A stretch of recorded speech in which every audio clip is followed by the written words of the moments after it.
Well, after having the flu for a week, I understand what the lepers may have felt like. Really not. The leprosy that we hear about today is something that's really lost on a lot of us in this day and age. Unless you think the priests were practicing medicine, a little bit of background I think is important. So if you had any mark on your skin, it could have been a zit or a little bit of eczema or something, if it was visible, then it was thought that you might be not in favor with God. And so you had to go show yourself to the priest. And if he determined, I don't know what his qualifications were, but if he determined that it was the real deal, that they kind of referred to a whole lot of things as leprosy. And you kind of wished you were dead if you weren't, because you needed to kind of tear your clothes. It said muffle your beard. It meant you didn't groom yourself. You didn't have anything on your head. And the most important thing is you had to stay away from the crowd, and you had to holler, unclean, unclean. It was your job to make sure that nobody came close to you. So if you had a bad self-esteem problem, it got even worse if you had a zit, just to put it into perspective. So this guy who came to talk to Jesus was really going way out of the bounds, because he went right up to him. Unclean people didn't do that.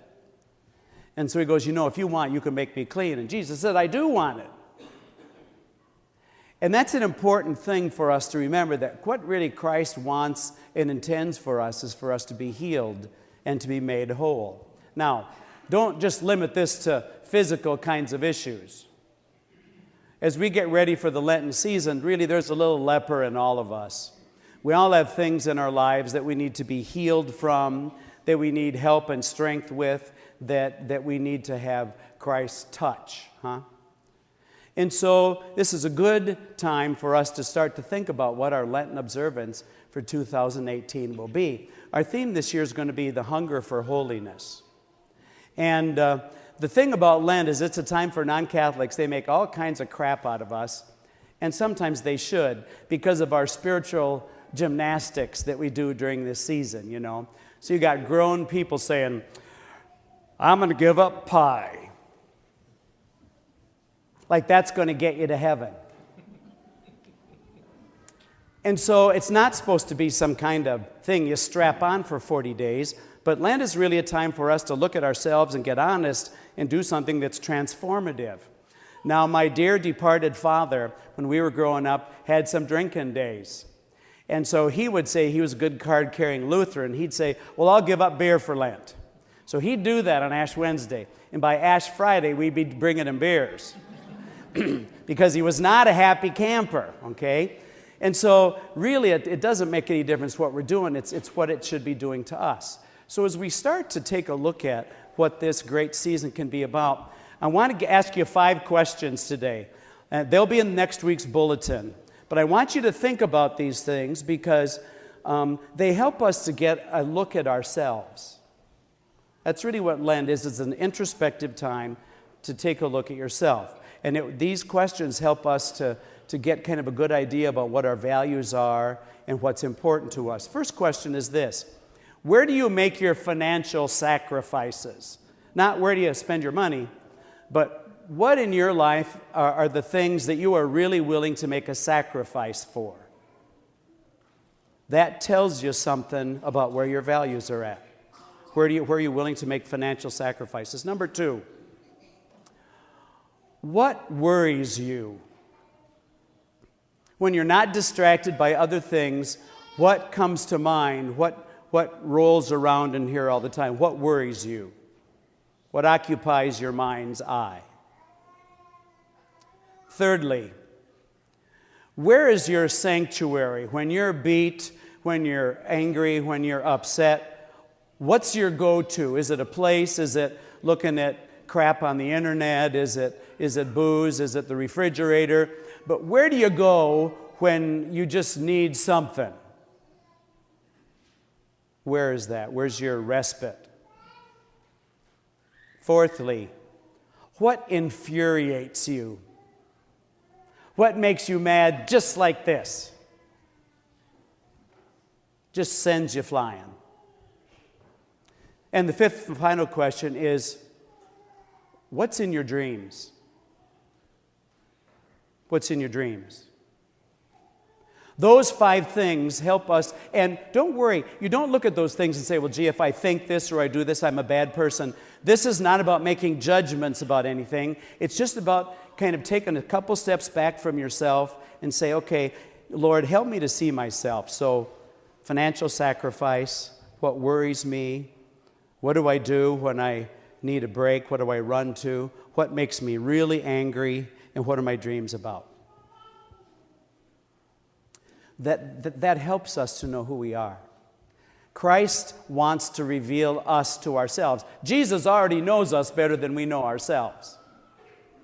And so he wants to bring us to a healing and a wholeness. And I say to you that the Lenten season is a great time to take a look at that. But before you start to say, I'm going to give up pie, and then on Holy Saturday tell the missus, okay, I gave up pie, so you make a banana cream pie, and tomorrow I'm going to sit down and eat the whole thing in one setting. Great Lenten give up. I'm going to suggest to you a Lenten program. Very simple. In AA, they talk about the KISS method, keep it simple, stupid. That's what this is. First thing is this: get to Mass every weekend. There's a large percentage of people who don't do that. Get to Mass every weekend. Go to one of the Emmaus parishes, because what we're doing over the season, what's in the bulletin, what we preach about, all of this is going to go together. So don't just kind of get her done someplace. Go to Mass every weekend. Go to one of our parishes. And if at all possible, go to the same Mass every weekend. That regularity in itself will make a huge difference in your life. Okay? Now, these are the other things I ask you to do. That was number 1. The second one is this. In the bulletin each week, there will be a box with some questions about the readings. And this is the questions that we put together for the faith formation classes. So these are going to be the things that they're going to be talking about. Get that bulletin early in the week and sit down with those questions and spend a little quiet time thinking through them. Maybe put the bulletin on the toilet tank. And when you go in, shut the door, because most people don't get bothered in there. Open it up and think about what those questions are. What are you doing? Praying. Leave me alone. Okay?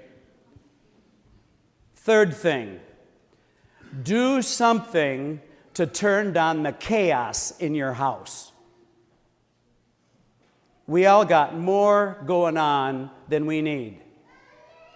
So think about a source of chaos in your life and try to turn that down. Maybe it's the television, maybe it's music blaring all the time, maybe it's your schedule. You know, I think sometimes we live our lives like somebody opens the kitchen window and reaches in and writes on the calendar on our refrigerator all these things in. No, we make all the decisions about our calendar. So ratchet it back.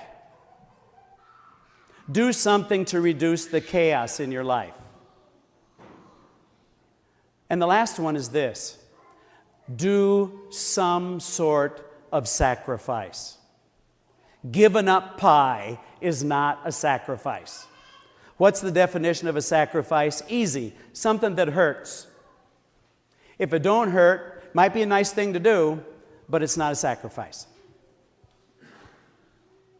Now, if you do those things, if you try to get to Mass every weekend, get to one of our churches every weekend, and keep that as a focus, if you look at those questions that are in the bulletin that will remind you what the preaching was about and what those readings were about, if you do something to reduce the chaos in your life, and if you figure out some way that you're going to make a real sacrifice, I promise you, God will touch your heart. I promise you that you will experience the peace of Christ. I promise you that this will be a Lent like you've never had, and that Easter will be very different from you. But so many times I think we come to church on Ash Wednesday and we plunk ourselves in the pew and we sing, "Throughout these 40 days, O Lord." And we do the same thing that we've done for the last 58 years. And then we wonder why we're not changing. We wonder why nothing's different. Don't blame the church. Don't blame God. just look in the mirror. God's waiting. God's waiting for each one of us to open our lives. That's what Lent's about. It's not about doing some dumb thing that we've accomplished something. You know, in the sacristy in all of our churches, there's a little book called the Ordo.